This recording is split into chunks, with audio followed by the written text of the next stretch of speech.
माणसाची अस्तित्व, अरे आपल्या घरात आपलीच इज्जत नाही राहणार तर कोणाची इज्जत राहील? आपल्यासाठी, महाराष्ट्रासाठी किती लोकांनी बलिदान दिले ते आठवा. आणि आजकाल काय सिच्युएशन आली एवढी बेकार आली ना, मी तर बोलतो तो फडणवीस तो बोलतोय, कारण की त्याने तसं केलं यार, काय बोलणार आता.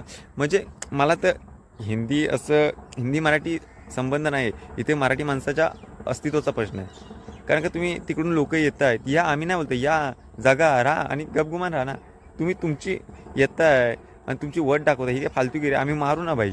काय बोलणार यार, म्हणजे मला तर कुठून काय बोलायचं कळत नाही आहे. बट मला वाटतं की खूप दिवस मी बघतो सोशल मीडियावरती सुद्धा हे राजकारण हे ते सर्व चालू आहे. तर मला वाटतं की मी स्वतः एक व्हिडिओ बनवावी, कारण का माझ्या मनातल्या, भले माझी लोक 100 लोक बघतील, 100 लोकातले 90 लोक मनावर घेतली तर ते काही 10 लोक ॲक्शन घेतली, तेवढी काफी आहे माझ्यासाठी.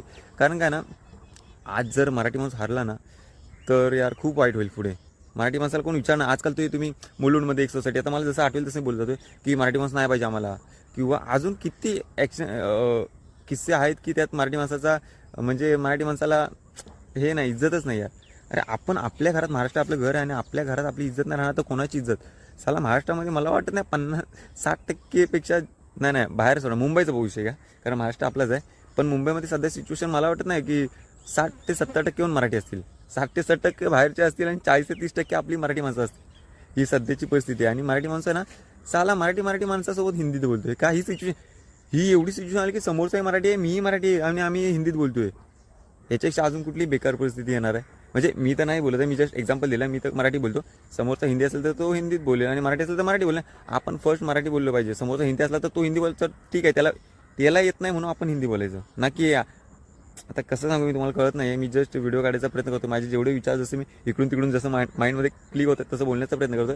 इन शॉर्ट मला हे सांगायचं की मतदान करताना ना, ह्या गटाला करा, ह्या गटाला म्हणजे कोणाला, मनसे, उद्धव, म्हणजे आता अजून एक डीप सांगतो मला, की आता तुमच्या ह्याच्यात दोनच उमेदवार आहेत आणि जे पण BJPचे आहेत आणि तुम्हाला वोट करायचं इकडे. मग काय म्हणजे इकडे करायचं नाही, म्हणजे तुमच्या एरियात आहे ना तोच आहे जो की BJPचा कार्यकर्ता आहे, तोच आणि चांगला तो कार्यकर्ता आहे ना, खूप चांगला आहे आणि कामंसुद्धा खूप चांगली करतोय.